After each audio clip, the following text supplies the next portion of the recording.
네, 오늘 우리에게 주신 주님의 말씀은 창세기 22장 11절에서 18절 말씀.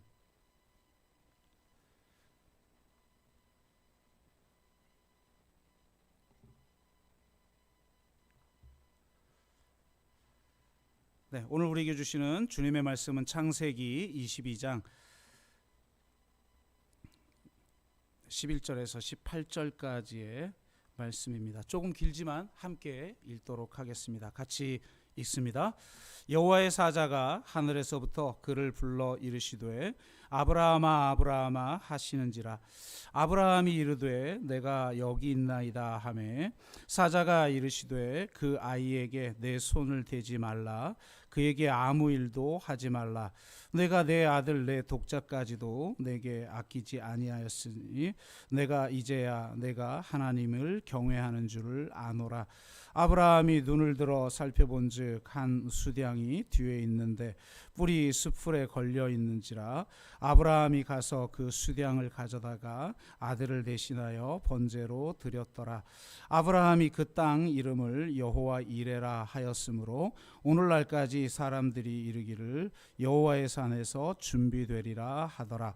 여호와의 사자가 하늘에서부터 두 번째 아브라함을 불러 이르시되 여호와께서 이르시기를 내가 나를 가리켜 맹세하노니 내가 이같이 행하여 내 아들 내 독자도 아끼지 아니하였은즉 내가 내게 큰 복을 주고 내 씨가 크게 번성하여 하늘의 별과 같고 바다의 모래와 같게 하리니 내 씨가 그 대적의 성문을 차지하리라. 또 내 씨로 말미암아 천하 만민이 복을 받으리니 이는 내가 나의 말을 준행하였음이니라 하셨다 하니라. 아멘.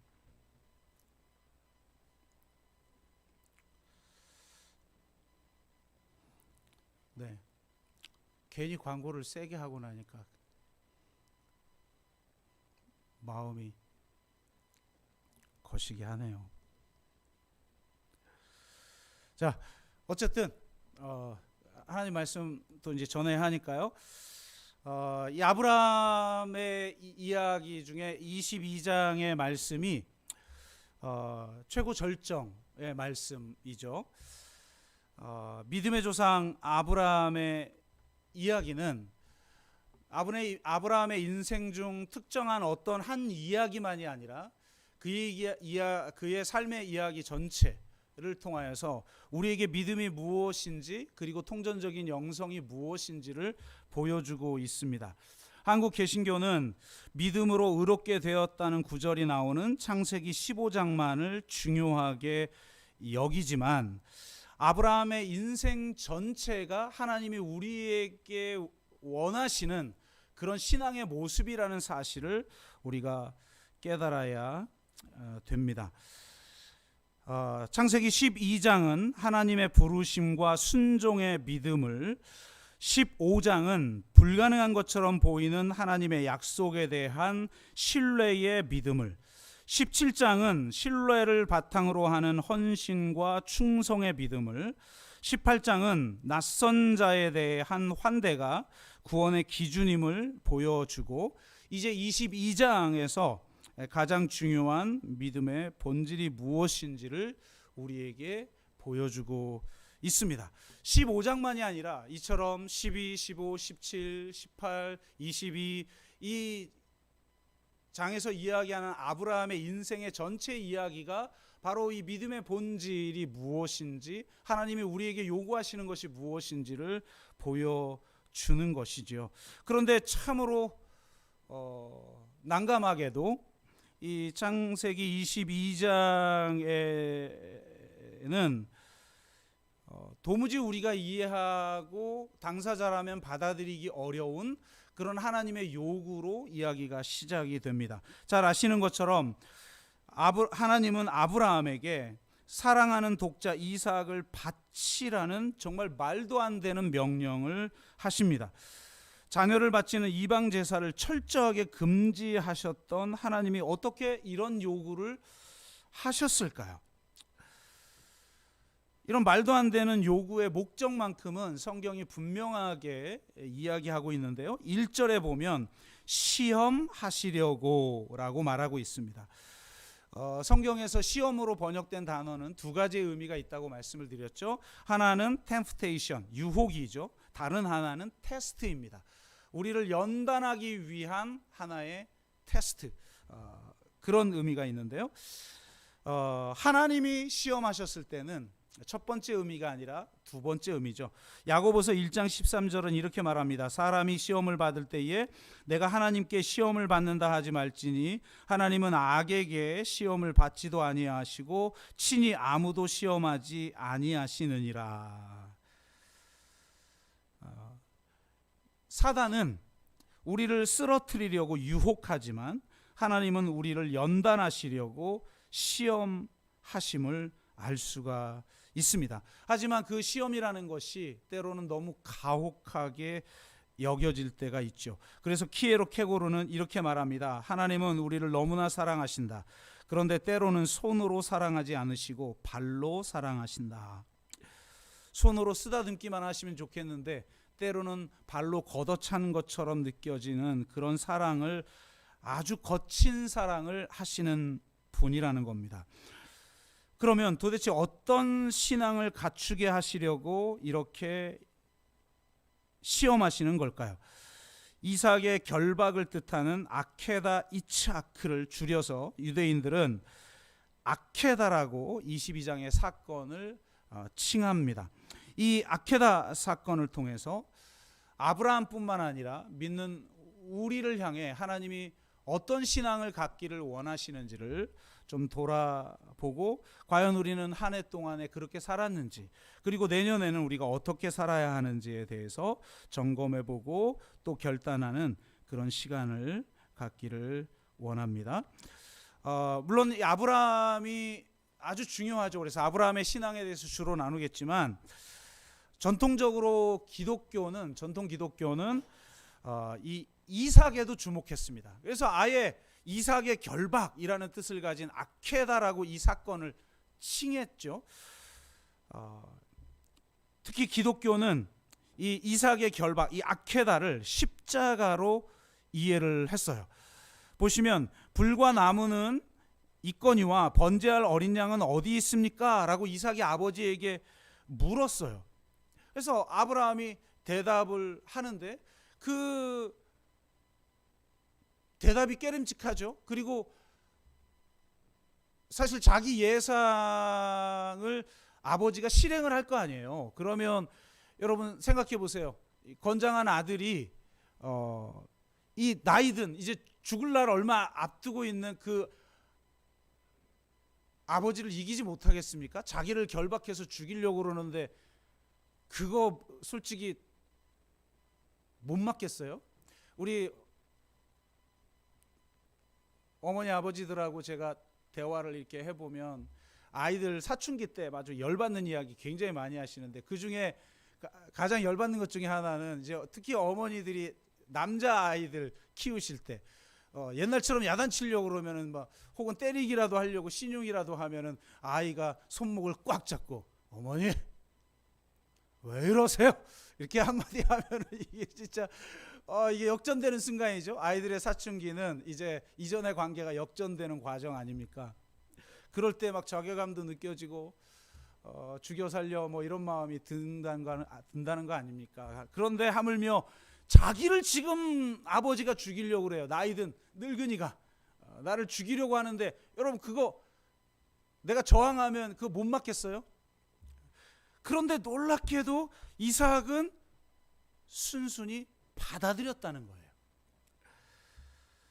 한마디로 기꺼이 이 번제단의 어린 양이 된 거죠. 마치 이사야서의 고난받는 종의 모습과 같습니다. 이사야 53장 7절 그가 곤욕을 당하여 괴로울 때에도 그의 입을 열지 아니하였으며 마치 도수장으로 끌려가는 어린 양과 털 깎는 자 앞에 잠잠한 양같이 그의 입을 열지 아니하였도다. 이렇게 말합니다. 신약은 예수님을 향해 이렇게 말씀하시죠. 요한복음 1장 29절 세상죄를 보라 세상죄를 지고 가는 하나님의 어린 양이로다. 이것은 자신을 태울 이 번제단의 나무를 지고 가는 이삭의 모습을 연상시키지요. 갈라디아 3장 13절 그리스도께서 우리를 위하여 저주를 받은 바 되사 율법의 저주에서 우리를 속량하셨으니 기록된 바 나무에 달린 자마다 저주 아래에 있는 자라 하였느니라. 이것은 마치 번제로 드려지기 위해 제단 나무 위에 올려진 이삭의 모습을 연상시킵니다. 그래서 기독교인들은 이삭이야말로 그리스도를 예표하는 자라고 해석을 한 것입니다. 참으로 놀랍습니다. 그 아버지 하나님의 명령에 순종하고자 하는 그 아버지의 뜻에 순복하는 이삭의 모습. 진정한 믿음이란 바로 이렇게 하나님의 뜻 앞에 순복하는 믿음이라는 것을 이삭이 보여주고 있는 것이죠. 참 죽이는 것도 어렵지만 죽임을 당하는 것은 더 어려울 텐데 이 어린 이삭이 그동안 아버지를 통해서 그 전수받았던 그 신앙을 어떻게 수용했길래 이런 정도의 신앙의 반응을 할까 굉장히 놀랍습니다. 정말 이런 이삭의 순종의 모습까지도 우리가 본받는 그런 우리 모두가 되기를 주의 이름으로 축복합니다. 자, 그럼 이제 아브라함의 믿음에 대해서 우리가 나누게 될 텐데요. 창세기 15장과 17장은 언약의 두 가지 형식을 우리에게 보여주고 있기 때문에 그 둘 다를 받아들여야 된다라는 말씀을 제가 드렸죠. 한국교회는 15장만 받아들이지만 할례를 행하라고 하는 자기의 마음을 잘라내고 죄를 잘라내고 철저히 하나님 앞에 헌신하는 신앙을 함께 하나님은 요구하신다라고 말을 했는데요. 이제 더 극한의 어떤 신앙의 본질을 오늘 22장은 보여주고 있습니다. 그래서 17장의 헌신과 순종에 대한 신앙의 결과가 나오지만 여기서는 또 동일한 모습을 보여주지만 더 극단적인 형태로 드러나는데요. 그래서 저는 이렇게 한번 붙여봤어요. 순종이 먼저인 신앙이라고 이름을 붙여봤습니다. 여러분, 하나님이 아브라함에게 나타나서 내 사랑하는 아들, 내 독자 이삭을 바쳐라 이렇게 얘기했을 때 이거 너무 황당하잖아요. 이 하나님의 본성과도 이게 맞지가 않고 그동안 내가 경험했던 하나님과도 다르고 이런 요청을 했을 때 얼마나 당황했겠어요. 그래서 이걸 어떻게 해석해야지? 내가 이걸 어떻게 받아들여야 되지? 수많은 생각을 했겠죠. 그런데 여러분 생각해 보세요. 생각을 하면 순종을 못하는 거예요. 저도 가끔 가다가 우리 교인들하고 뭔가 이렇게 말씀을 드릴 때가 있어요. 그러면 가서 생각해 보고 올게요. 뭐 이렇게 말씀을 하시더라고요. 그러면 거의 아니죠. 생각을 해가지고는 예스가 거의 나오기 어려워요. 대체로 그렇죠. 그리고 기도해야 되는데 생각만 하니까 안 돼요. 기도를 안 하는 이유 제가 농담처럼 말했지만 응답받을까 봐 기도 안 하잖아요. 그러니까 응답이 거의 불가능한 생각만 하는 거예요. 근데 생각을 하면 실제로는 순종하기가 어려워요, 여러분. 거의 그렇습니다. 근데 놀랍게 아브라함은 순종을 먼저 하고 생각했다는 거예요. 놀랍게도 이 말씀을 듣고 나서 그는 그 다음 구절을 보니까 아침 일찍 일어나. 아니 이걸 도대체 내가 어떻게 받아들여야지? 하루고 이틀이고 3일이고 일주일이고 한 달이고 심지어 1년이고 생각해 보다가 이런 거였구나 라고 내가 헌신해야 될 텐데 그러지 않았어요. 그냥 그냥 그 다음날 바로 아침 일찍 일어나 즉각적인 순종의 모습을 보이고 있는 거죠. 순종을 먼저 한 거예요. 참 초기하고는 좀 다른 그런 모습을 보여주고 있습니다. 더군다나 아들을 바치라고 한 산이 모리아 산인데 그가 부엘세바에 머물고 있었어요. 부엘세바에서 모리아 산까지의 거리는 약 3일간의 거리예요. 약 80km 정도를 걸어서, 나이 든 사람이 걸어서 간다? 며칠 걸리죠. 최소 3일의 시간을 가는 동안에 그 얼마나 많은 고민이 있었겠어요. 여러분 생각해 보세요. 내가 내 자식을 지금 바쳐야 되는데 그 자식이 자기를 태울 그 나무를 짊어지고 가고 있단 말이에요. 그 자식을 지켜보는 그 아비의 마음이 어떤 마음일까요? 얼마나 절망스러울까요? 그러면서 수많은 번민의 시간을 아마 이 3일간 보냈을 거예요. 아마 잠도 저는 자지 못하고 3일간 뜬 눈으로 세웠을 것 같아요. 그런데 그런 고민을 집에서 했다고 생각해 보세요. 결론은 못 바칩니다. 이 하나님 그런 뜻이 아닐 거예요. 문자적 해석을 하면 안 됩니다. 근본주의로 흐를 수 있어요. 우리는 다르게 해석할 수많은 이론들을 가지고 있거든요. 그런데 그는 일단 순종을 한 거예요. 그 순종이 우리의 생각의 경로를 결정하는 거예요. 이 과정이야말로 저는 그가 조금 있다가 말씀드린 새로운 신앙을 잉태하는 시간이었다. 이렇게 생각을 합니다. 자, 두 번째로 아브라함이 우리에게 보여준 신앙은 우상 타파의 신앙이라고 할 수가 있습니다. 우리 안에 있는 우상, 이것은 무슨 이방신을 섬기거나 돈을 섬기는 것에만 작동하는 게 아니에요. 최근에 세라 코클리라고 하는 여성 신학자의 책을 읽게 됐는데요.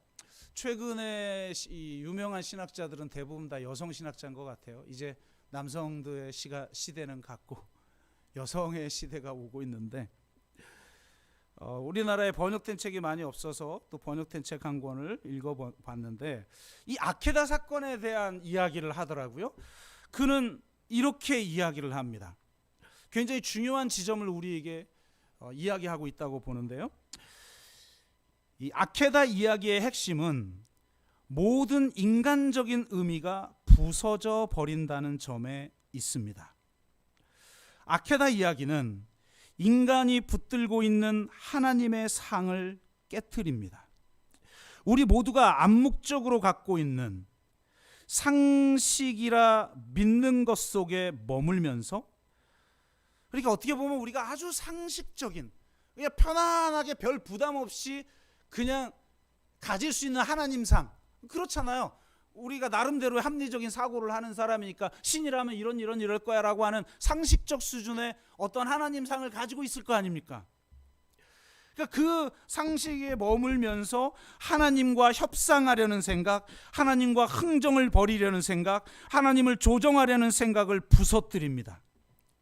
이 이야기에서 우리가 만들어낸 통제라는 우상은 완전히 박살납니다. 우리는 하나님까지 통제하려고 하죠.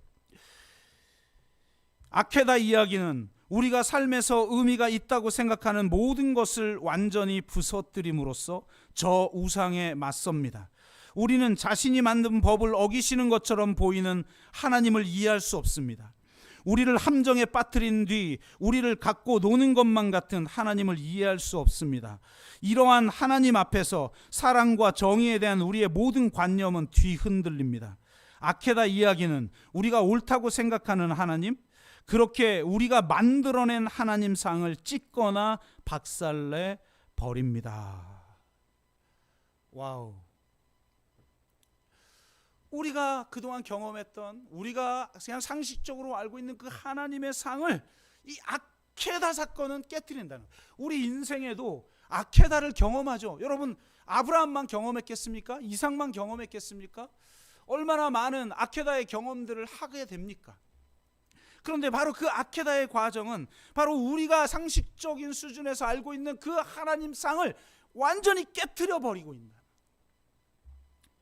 이 깨트림의 과정을 영성가들은 영혼의 어두운 밤이라고 표현을 했고, 키에르케고르는 공포와 전율의 과정이라고 이야기를 했습니다. 여러분, 신앙생활하는 동안 진짜 하나님 앞에서 공포와 전율을 느껴보셨나요? 신앙생활하는 동안 이 영혼의 어두운 밤의 과정들을 거쳐 보셨나요? 저는 이 아브라함이 바로 이 3일간의 즉각적 순종을 하고 나서 3일 동안 모리아산까지 오는 동안의 그 시간이야말로 영혼의 어두운 밤의 시간, 공포와 전율의 시간이었다고 생각해요. 그 신앙을 통해 비로소 그는 자기 안에 있는 우상을 깨트리고 그는 비로소 진짜 하나님을 만나고 완전히 새로운 신앙으로 도약합니다. 그 새로운 신앙이 무엇입니까? 바로 부활의 신앙이죠. 여러분, 제가 전에 한번 설교 드린 것처럼 구약 성경에는 부활의 신앙이 거의 나타나지 않아요. 구약 성경 마지막에 후기 선지자들을 통해 간간히 나타나고 주로 그것조차도 사회적 부활, 그러니까 민족의 회복이라는 의미에서 사용하고 있고, 개인의 부활이라는 건 실제로 이 신구약 중간사에 주로 본격적으로 태동을 합니다. 그래서 이 부활이 어떤 상황에서 부활 신앙이 어떤 상황에서 태동하였는지 이런 말씀을 한번 드린 적이 있는데, 놀랍게도 이 아브라함은 창세기에서 이 부활의 신앙을 이미 경험하고 있다는 거예요.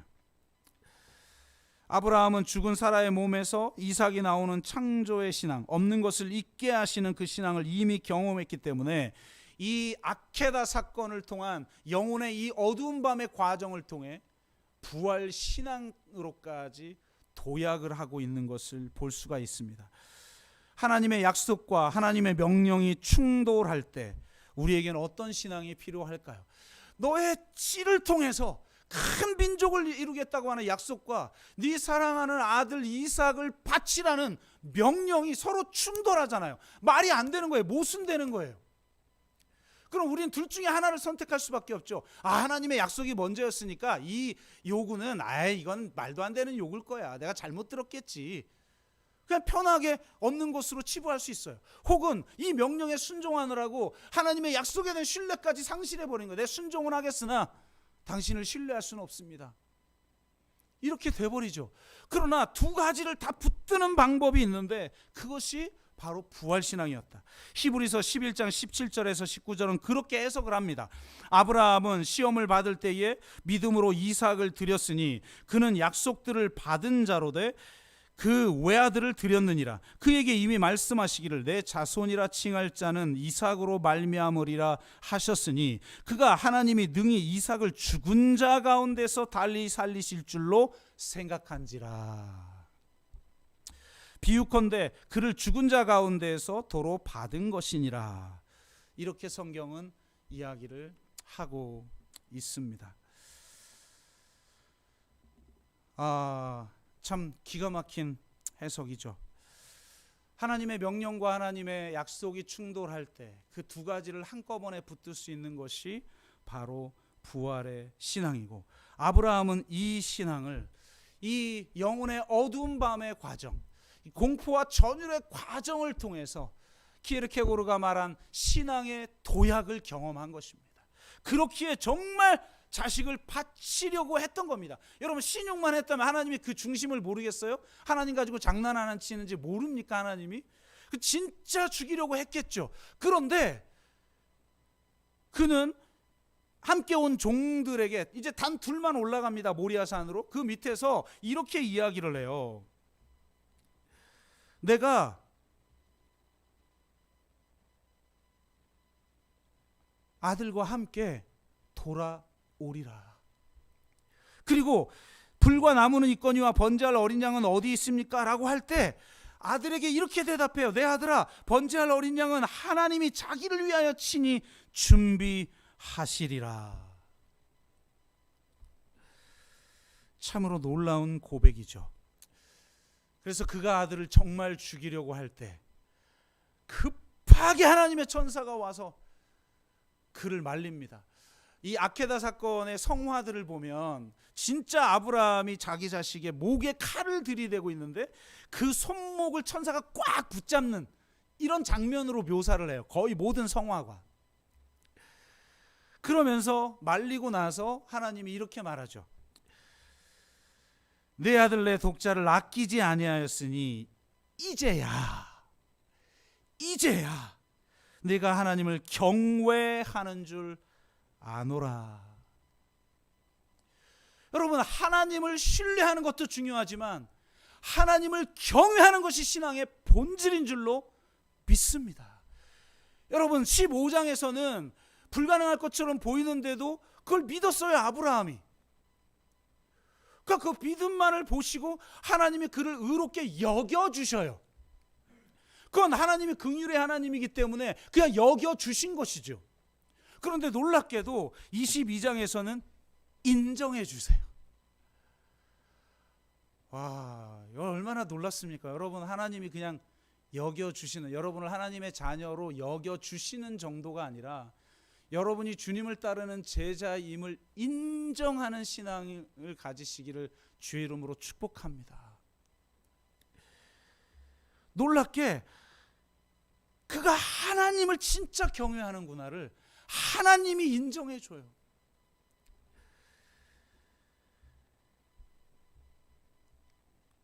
너무나도 재밌는 것은 여기 하나님을 경외한다, 이게 히브리어로 이레입니다. 하나님이 준비하셨다, 하나님이 준비하실 거야. 그런데 정말 하나님이 준비하셨어요. 그래서 제사를 드릴 수 있었습니다. 그래서 그곳을 여호와 이레, 하나님이 준비하셨다, 이렇게 이름해요. 이름을 붙였어요. 그러니까 성경은 일부러 지금 언어 플레이를 하고 언어 놀이를 하고 있는 거예요.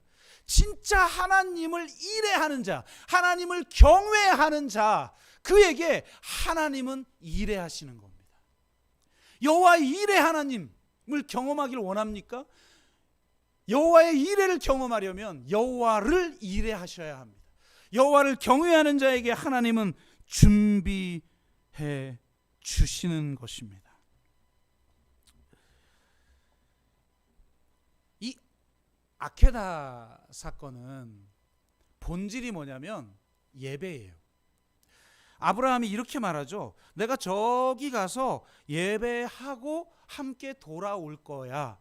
그러니까 지금 이 자식을 바치는 사건의 본질을 아브라함은 예배로 이해했던 거예요. 하나님이 내가 진짜 예배자인지를 한번 보는 거예요. 그거는 단순히 지금 주의를 물론 이 기본이기 때문에 이것만 하면 안 됩니다 그랬더니 요즘은 이것도 안 하시니까 이게 제가 굉장히 곤란한데, 이런 정도가 아니라 진짜 예배, 하나님을 경외함. 그러니까 하나님을 경외한다는 게 도대체 뭐냐, 이걸 보여주는 거라는 거예요. 하나님을 예배한다는 건 내가 사랑하는 것, 내가 아끼는 것을 정말 하나님께 바치는 것에서 드러납니다. 여러분, 오늘 성경을 보면 하나님이 아들 이삭을 향해서 이렇게 말해요. 1절, 내 아들, 내 사랑하는 독자를 바쳐라. 사랑하는, 여러분 신구약 성경 중에 사랑이라는 단어가 최초로 나온 구절이에요. 22장이 네 사랑하는. 그런데 이 사랑이라는 것이 인간적 사랑인 거죠. 여러분 생각해 보세요. 우리 어른들 이야기를 들어보면 손주가 태어날 때 내가 자식이 태어날 때보다 더 기쁘다고 그러더라고요. 그런가요? 저희도 보면 엄청 기뻤는데, 저는 그냥 우리 아이가 나인 것 같고 내가 아이인 것 같고 완전히 하나가 돼가지고 그냥 정말 너무 황홀할 정도로 기뻤는데, 어른들이 손주 날 땐 더 기쁘다는 거예요. 그래서 저도 제 자식들이 빨리 결혼해가지고 빨리 좀 나면 좋겠는데, 어쨌든 얼마나 기쁩니까? 그런데 아브라함은 나이 들어서 자식을 낳은 거예요. 손주를 본 것 같기도 하고 자식을 본 것 같기도 한, 그걸 합친 것보다 더 큰 기쁨이 있지 않았겠습니까? 얼마나 소중했겠어요, 여러분. 그래서 하나님이 네가 정말 사랑하는 네 독자를 나에게 바쳐라. 그런데 놀랍게 12장에서 이제 이 독자를 호칭하는 용어가 바뀝니다. 16장에서도 바뀝니다. 뭐라고 말합니까? 내 아들, 내 독자. 독자를 아끼지 아니하였으니 16절 내 아들 내 독자를 아끼지 아니하 두 번씩이나. 근데 여기에 뭐가 하나 빠졌어요. 뭐가 빠졌죠? 사랑하는이 빠졌어요. 예배는 뭐냐? 아브라함이 그 칼을 들고 제물을 바칠 때 제물을 가르렀을 때 그 가른다라는 의미가 뭐냐? 사랑하는을 잘라내는 거예요. 여러분 사랑이 뭡니까? 아끼는 거죠. 우리나라 원래 언어가 사랑이 조선시대 고어에는 아끼다라는 뜻이었어요. 이게 사랑하다라는 단어로 바뀌었다고 제가 공부했던 기억이 성적이 별로 안 좋았기 때문에 확실하진 않지만 아끼다라는 뜻이에요. 사랑은 아끼는 거예요. 그런데 아끼지 아니하고 하나님께 바쳤어요. 그래서 이 사랑하느니 잘려져 나갔어요. 이것이 진정한 마음의 할례죠. 그래서 내 아들 내 독자를 아끼지 아니하였으니 이제야 네가 여호와를 경외하는 줄 아는, 네가 진짜 예배자구나. 이 사랑하느니 빠질 때 나에게 주어진 것, 그래서 나의 것이 된 아들이 이제 자녀가 더 이상 아니에요. 기분으로서의 자녀, 기분, 주어진 것으로서의 자녀가 아니라 이제 기프트, 선물로서의 자녀로 바뀝니다. 그래서 이 진정으로 하나님을 경외하는 자에게 모든 게 다 선물이 되는 거예요.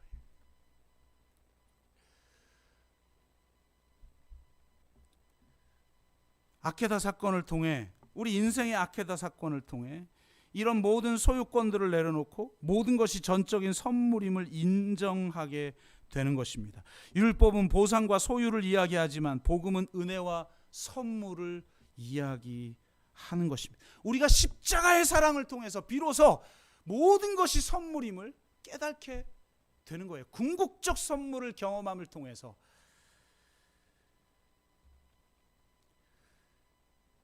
이 아케다의 과정을 통해 아브라함의 신앙이 업그레이드가 되었듯 하나님의 약속도 업그레이드 됩니다.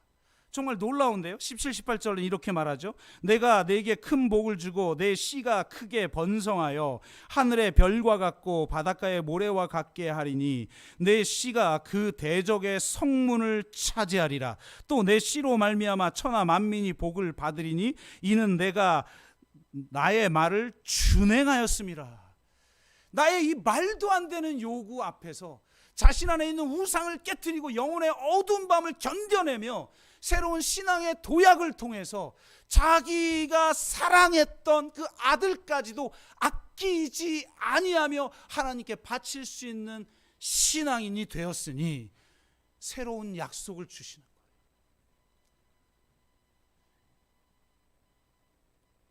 네 씨가 크게 번성하여 하늘의 별과 같고 바닷가의 모래와 같게 되리니, 이건 전에도 있었죠. 그런데 새로운 약속이 있어요. 내 씨가 그 대적의 성문을 차지하리라. 아멘. 이 대적의 성문을 차지하리라. 내 씨가, 이걸 신약은 뭐라고 말합니까? 놀랍게도 이 씨가 복수가 아니라, 당연히 자손들이라면 복수로 쓰여야 되는데 단수로 쓰였다는 걸 알고 바울은 그 씨가 바로 그리스도라는 거예요. 그리스도를 통해 대적의 성문을 깨트리는 거예요. 원수를 제압하고 늑탈해 버리신 거예요. 사단의 권세를 깨트리시고 사단의 머리를 짓밟으시고 우리를 죄에서 자유케 하시고 새로운 나라를 이 땅에 출범시키신 것이죠. 이 놀라운 약속이 성취되어지는데 이때의 하나님의 마음이 어떤 마음입니까? 자 보세요. 22장 12절은 네가 내 아들 내 독자까지도 내게 아끼지 아니하였으니 라고 말했는데 로마서에는 이 구절을 그대로 가져와서 이렇게 이야기합니다. 로마서 8장 32절 자기 아들을 아끼지 아니하시고 우리 모든 사람을 위하여 내주신 이가 어찌 그 아들과 함께 모든 것을 우리에게 주시지 아니하겠느냐. 아멘. 자식을 아끼지 아니하시고 우리에게 주시는 그 하나님의 마음을 아브라함은 이 아케다 사건을 통해서 경험한 거예요. 미리 신약의 사건을 앞당겨 그는 아케다를 통해 경험한 겁니다. 그래서 신약의 저자들은 아브라함이 예수 그리스도를 바라봤고 그리고 만났다라고 한 거예요. 이 신앙의 신비, 과거와 미래가 한꺼번에 나에게 나타나는 그 신앙의 신비, 2000년 전 과거의 사건이었던 예수의 죽으심이 지금 여기에서 경험되어는 신비, 마지막 주님이 부활할 때 온전하게 이루어질 새하늘과 새 땅이라는 미래가 지금 여기에서 현존하는 신비, 이게 신앙이잖아요. 아브라함이 그런 걸 그러니까 하나님은 지금 이 연단을 통해서 궁극적으로 뭘 경험시키시는 거냐면 자기 아들까지 아끼지 아니하시고 우리를 사랑하셔서 우리를 구원하시려는 하나님의 마음을 경험하게 하시려는 거예요. 저와 여러분이 때로는 인생의 아케다를 경험할 때, 그 인생의 영혼의 어두운 밤을 지나갈 때, 하나님 앞에서 그 공포와 전율을 가지게 될 때, 사느냐 죽느냐라고 하는 어떤 선택 앞에 놓여 있을 때, 그때 정말 하나님을 붙들며 나아가기를 주의 이름으로 축복합니다. 그 인생, 그 과정을 통하여 진정한 신앙으로의 도약을 경험하는 저와 여러분 되시기를 주의 이름으로 축복합니다. 우리가 같이 찬양하고 기도하겠습니다.